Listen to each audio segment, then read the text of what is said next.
Sahabat setangkai dupa, setiap insan pasti akan mengalami masalah di dalam hidupnya.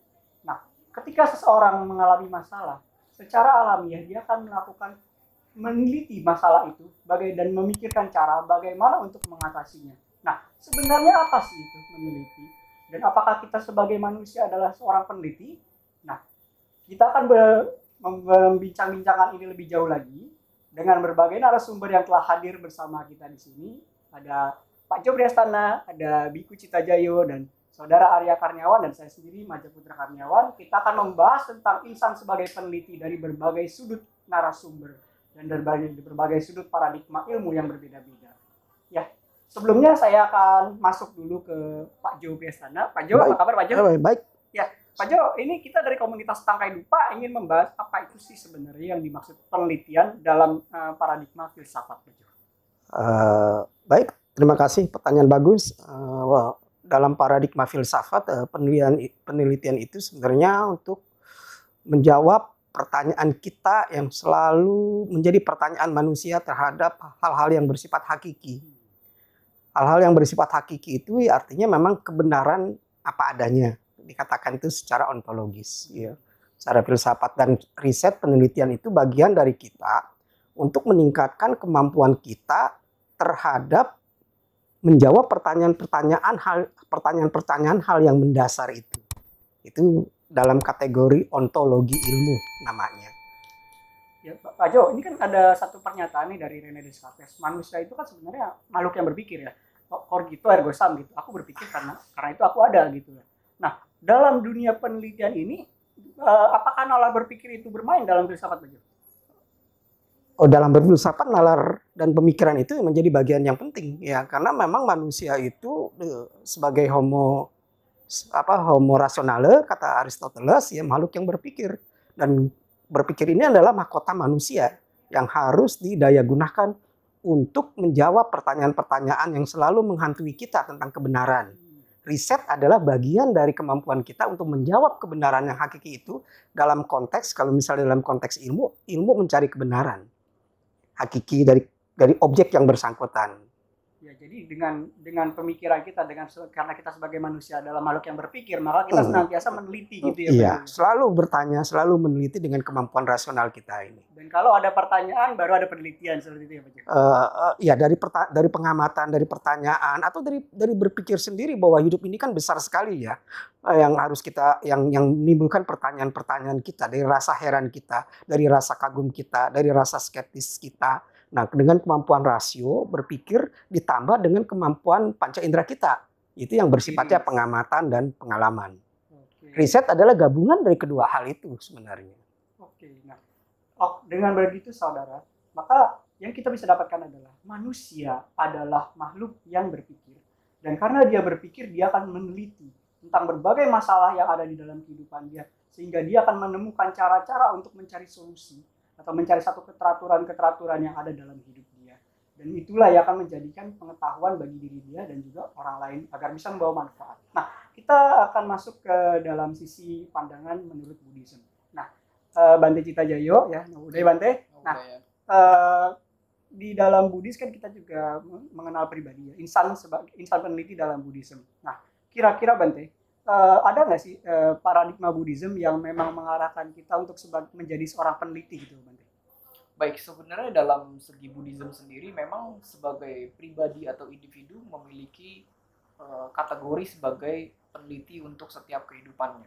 Contoh saja kita bisa lihat di dalam Kalama Sutta. Secara tegas dikatakan jangan percaya kepada apapun yang disampaikan. Bahkan dikuatkan kembali dalam Cangki Sutta Majjhima Nikaya, bahwa kita juga harus mengecek apakah itu sesuatu fakta yang disampaikan secara historis atau memang suatu fakta yang disampaikan secara realita. Karena historis yang dibangun oleh konsep komunal, suatu cerita narasi yang dibangun oleh kebanyakan orang yang salah, itu bisa menjadi suatu kebenaran baru. Sehingga kita bisa meneliti suatu persoalan atau permasalahan tidak hanya dari historis, melainkan dari sumber referensi yang semakin banyak sumber itu semakin membuat kita sebagai bentuk acuan penelitian yang tepat, akurat. Kembali juga dipertegas bahwa dalam Buddhism dikenal dengan istilah Wimangsa. Wimangsa ini adalah penelitian, meneliti bagaimana penyelesaian masalah hidup kita itu bermula dari yang namanya kontak indera kita, ketagihan kita, dan juga dari yang namanya ketidaktahuan kita. Bangkitnya diri kita adalah bukan karena kita percaya diri, melainkan kita sadar diri.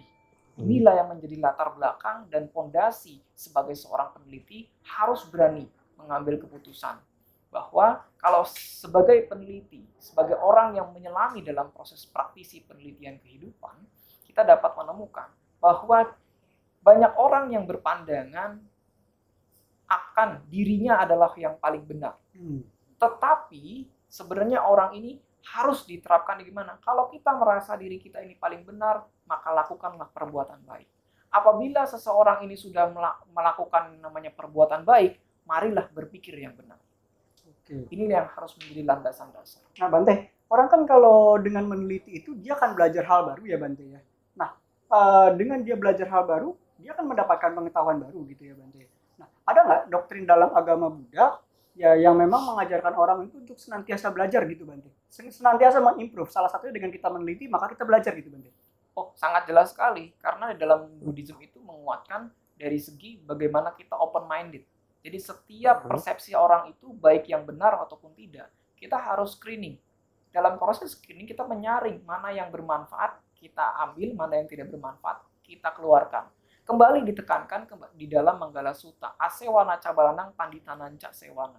Berkumpul dengan orang-orang yang bodoh itu adalah ketidakberkahan. Berkumpul dengan orang-orang para bijaksana adalah orang yang dalam konteks berkah. Makanya ekosistem keliling lingkungan kita atau circle kita kalau dipenuhi orang-orang yang tidak bermanfaat, tidak mau meneliti, ini akan menjadikan penyebab masalah-masalah baru dalam kehidupan kita. Ini yang dapat menjawab pertanyaan saya.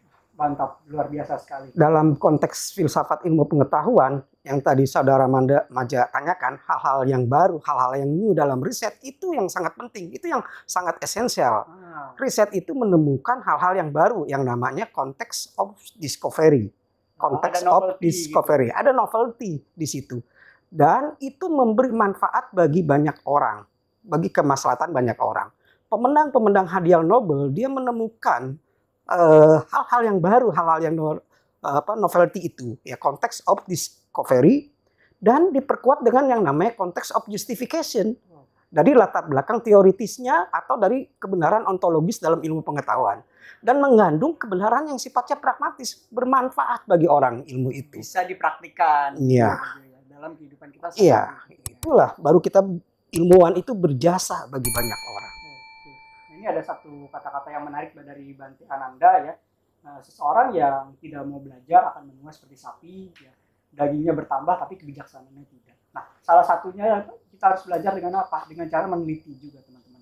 Karena dengan meneliti kita mendapatkan pengetahuan-pengetahuan baru serta pengalaman-pengalaman yang baru. Nah, selanjutnya akan saya bahas lebih lanjut dari paradigma Konfusianisme. Nah, mungkin teman-teman sendiri merasa dalam kehidupan kita sehari-hari, kok kayaknya kita nggak berkembang gitu ya. Kok kayaknya kita gini-gini aja gitu ya. Nah, kenapa sih kita nggak berkembang gitu teman-teman?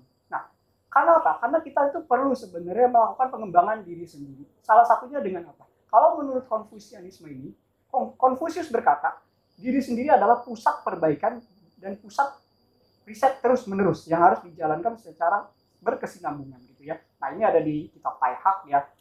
Konfusius berkata, diri sendiri itu punya kewajiban untuk meneliti hakikat setiap perkara gitu loh. Nah, dengan dia bisa meneliti hakikat setiap perkara, maka cukup pengetahuan dia. Nah, kan jadi dia dengan belajar itu kan dia meneliti. Meneliti dia jadi cukup pengetahuannya. Kalau pengetahuannya sudah cukup, dia bisa mengimankan tekadnya. Kalau udah iman tekadnya, dia bisa luruskan hatinya. Nah, kalau udah lurus hatinya, dia baru bisa membina dirinya, gitu kan? Nah, kalau dia sudah bisa membina diri, dia bisa membereskan rumah tangganya. Dengan bisa membereskan rumah tangganya, dia bisa dapat mengatur negerinya. Nah, dengan bisa mengatur negerinya, dapat dicapailah damai di dunia ini. Seperti itu. Jadi memang untuk memperbaiki satu negara yang besar, satu komunitas yang besar dimulainya dari diri sendiri. Diri sendiri harus bisa meneliti hakikat-hakikat setiap perkara yang ditemui. Hakikat setiap masalah yang kita temui. Kita harus bisa menemukan jalan untuk penyelesaiannya. Nah, ini ada kata-kata satu lagi di kitab Taihak.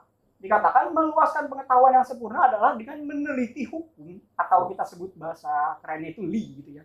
meneliti hukum segala sesuatu hal sampai sedalam-dalamnya, karena setiap hal di dunia ini itu pasti loh memiliki hukum keteraturan tertentu gitu loh. Nah, kalau kita belum dapat mengetahui hukum itu sedalam-dalamnya, itu karena apa? Karena kita sendiri mungkin belum sekuat tenaga menggunakan kecerdasan kita. Contohnya seperti ini, teman-teman.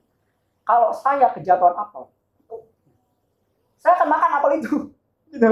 Tapi kalau Isaac Newton kejatuhan apel, gitu kan? Wah, dia bisa berpikir apa itu? Wah, ini kayaknya ini ada hukum gravitasi nih. Dia bisa berpikir, oh, kira-kira gimana di gravitasi? Dia bisa merumuskan itu. Karena apa? Nalar berpikirnya aktif.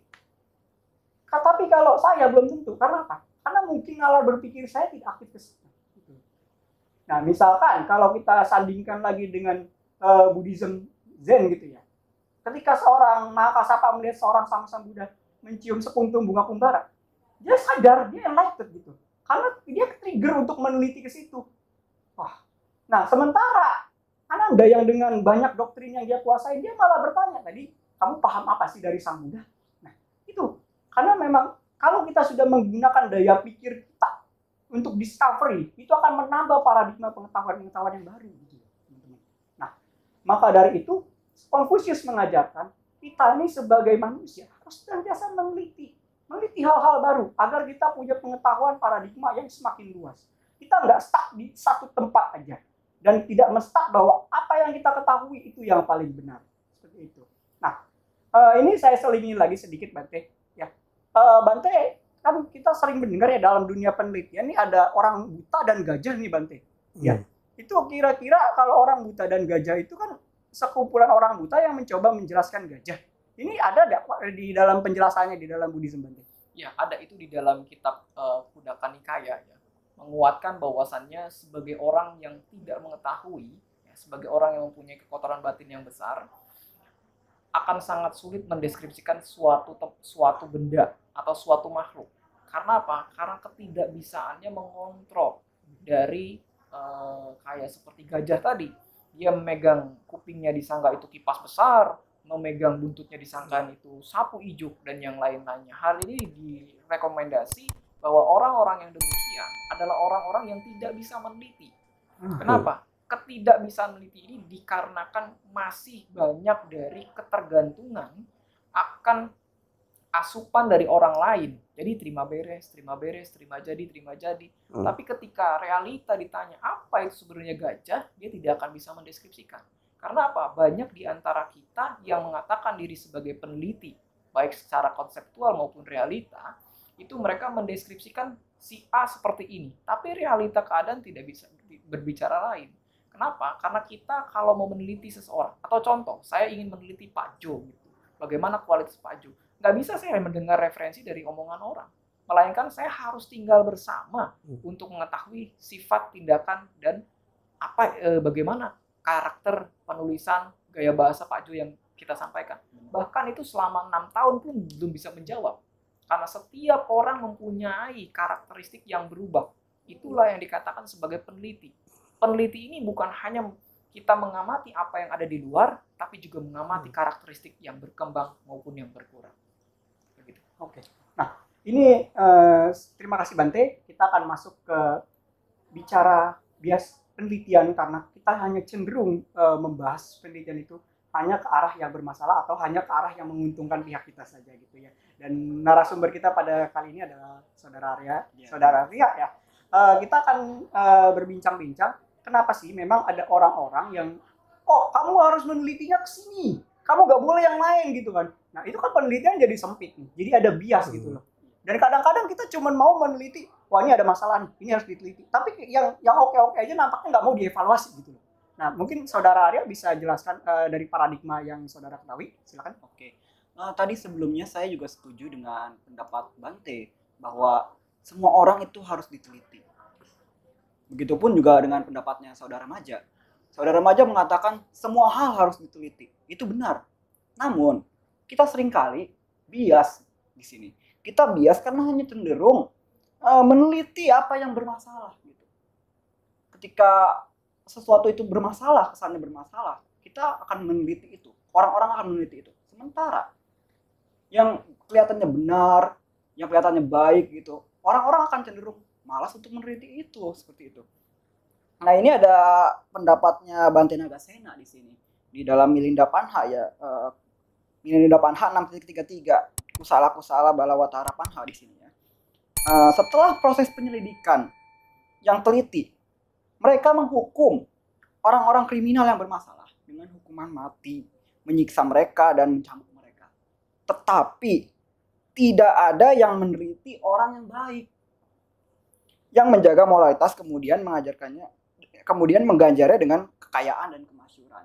Nah, di sini Bante Milinda Panha menekankan orang yang baik itu nggak ada yang mau teliti, seperti itu. Orang yang baik itu nggak ada yang mempedulikan gitu intinya ya. Nggak setelah mereka meneliti, mereka nggak mau mengganjar intinya dengan harta kekayaan dan kemasyhuran gitu ya. Sementara orang-orang buruk gitu yang bermasalah gitu ya, pasti mereka akan tertarik untuk meneliti itu. Setelah meneliti mereka akan menjudge dengan hukuman gitu ya, hukuman mati, hukuman apalagi di sini ya, mencambuk, menyiksa dan lain sebagainya. Nah, inilah yang terjadi di dunia ini gitu ya. Saya setuju nih dengan pendapatnya Konfusius ya dalam kitab Lungi ya. Lungi 15.28 nih. Yang dibenci secara umum harus diperiksa. Yang disukai secara umum juga harus diperiksa. Nah, orang-orang yang dibenci secara umum biasanya itu kaum-kaum yang bisa dikatakan termarginalkan gitu ya. Itu kita harus periksa juga sebenarnya. Kenapa nih mereka itu bisa menjadi termarginalkan? Karena belum tentu yang secara umum dipandang buruk itu sifatnya memang benar-benar buruk gitu. Belum tentu seperti itu. Bisa jadi yang secara umum dipandangnya baik, mewah, orangnya bisa ini, bisa itu cuma pencitraan belaka seperti itu. Sementara yang termarginalkan itu bisa jadi karena dia mengemukakan hasil penelitiannya, lalu tidak disukai oleh orang-orang yang punya kepentingan, makanya dia termarginalkan seperti itu. Ya, itulah penerapan paradigma emik dan etik dalam fenomenologi ya. Ya, jadi misalkan seperti ini, Arya.